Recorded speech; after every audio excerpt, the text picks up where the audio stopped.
Hi everyone, welcome back. For those of us who are new, my name is Adelie and this is Adelie on a Budget. Today we do have an August pay period number 1 budget with me. If you like all things budgeting, cash stuffing, getting your life together, please consider sticking around, commenting, liking, subscribing, doing all those fun things. And without further ado, let's go ahead and get right into our budget with me for August pay period number 1. So if you watched my first budget with me, you'll know that I like to start off and budget out of my planner. So we're going to go ahead and start with the month overview. What I like to do is I like to write down all of my bills for the month in advance, and I like to write on when they are due. So I get paid twice a month. I get paid on the 5th and I get paid on the 20th.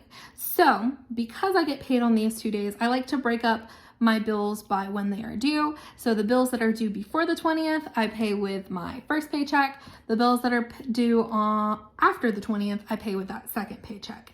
So for the pay period number 1, I'll have to pay for Amazon, mortgage, my credit card number 2, phone, S-loan, which is a student loan, my car, and my cable bill. I'll pay water with the second one.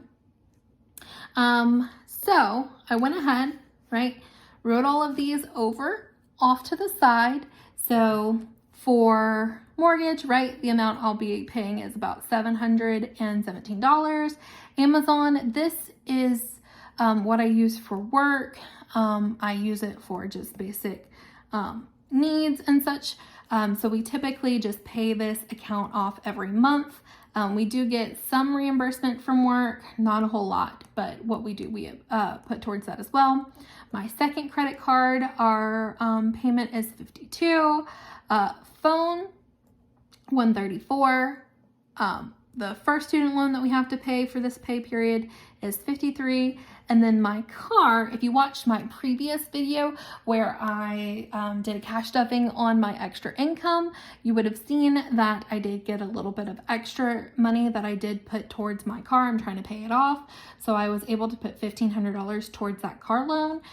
So what I have left to pay it off is $438.55. So I'm just going to go ahead and bite the bullet, try and pay that off.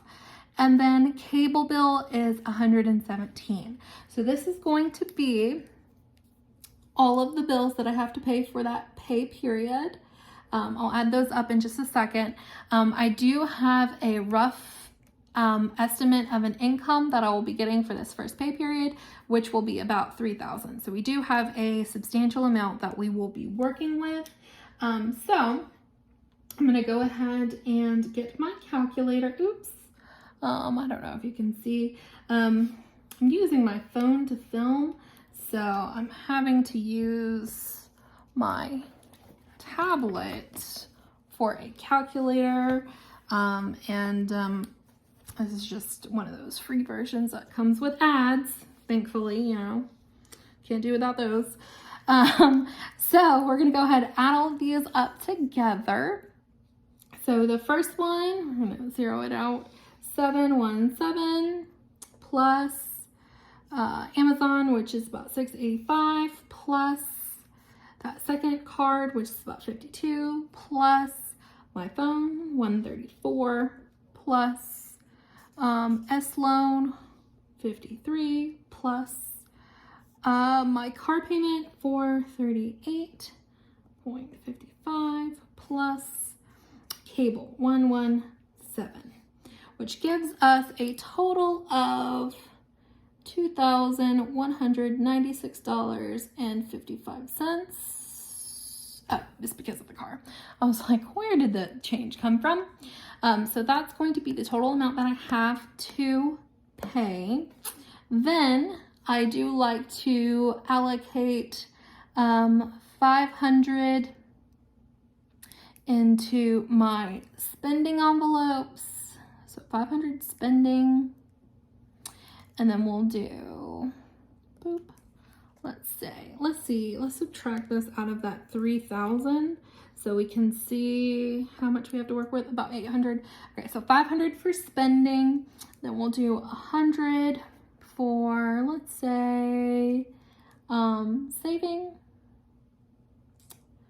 and then we'll do, let's say, 100 for sinking.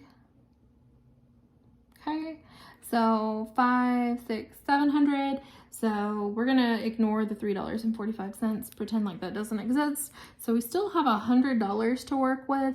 So that 100, what could I do with that 100? Let's see, that 100, I think that I am going to pay extra on this account here. We're going through my debt snowball plan. My plan was for extra to be here, so that will go into sinking. So we'll just add in the 200, or the extra 100 there. And then all together, let's add that up. So zero this out. We've got the 2,196.55 plus 500 for spending, plus 100 for savings, plus 200 for sinkings, gives us about $2,996. Okay, close to the amount that we wanted. If my income's a little bit less than the 3,000, that should be fine. I'll just take a little bit away from the sinkings and so forth.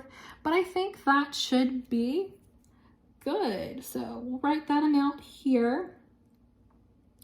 Okay, all right, so that looks pretty good.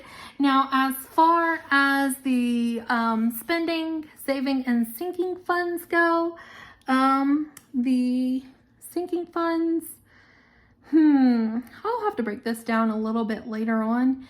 I don't know exactly what I want to do with this. I think that once I do my unstuffing from the last July cash stuffing, then I'll have a better idea of what exactly I want these amounts to go into. But for now, I think that should be a good overview of what that should look like.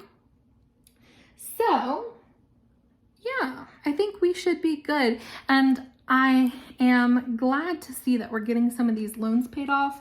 If you did watch my budget with me, the loan payoff, debt payoff plan, let's see, let's take a look at that. So for that debt payoff plan, we've paid off credit card 3.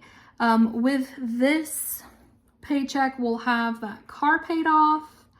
So then we're focusing on credit card number 2. So that second paycheck for August, maybe we could even see getting that second credit card paid off.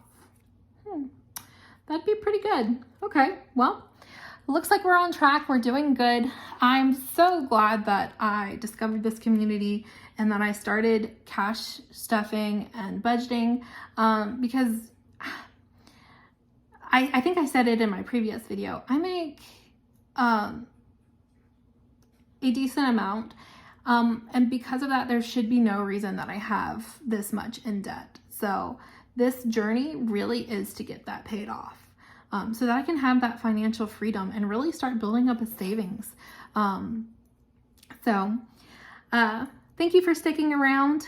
I know that these budget with me's are not as exciting as our cash stuffings, but thank you for sticking around, getting a glimpse into what's to come.